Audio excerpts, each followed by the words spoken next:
આજે આપણે કોથમીર મરચાંની ગ્રીન ચટણી બનાવીશું। તેને માટે છે મેં લીલા ધાણા લઈ લીધા છે, તેને મોટા મોટા કટ કરી લીધા છે। એક મિક્સર જાર લીધું છે, તેમાં જે આપણે લીલા ધાણા કટ કરેલા છે તે આપણે એડ કરી દઈશું।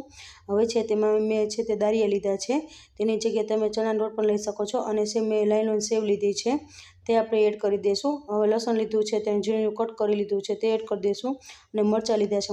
મરચાં છે તમારા તીખાશ પ્રમાણે તમે વધારે ઓછા લઈ શકો છો।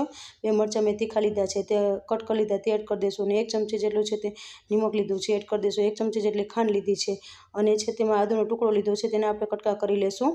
અને હવે છે તેમાં લીંબુનો રસ લીધો છે એક મોટો, તે એડ કરી દઈશું। હવે આપણે ચટણી કાઢી ના પડે તેની માટે મેં બરફના ટુકડા લીધા છે તે એડ કરી દઈશું, અને લાંબા સમય સુધી ચટણી તેવી રહેશે। તે ઢાંકણ ઢાંકી આપણે ચટણી છે સરસ એવી પીસી લેવાની છે। જો ચટણી સરસ એવી પીસાઈ ગઈ છે અને મને ચટણી થોડી ખાટી લાગે છે એટલે હું થોડુંક પાણી છે તે એડ કરી દઉં છું।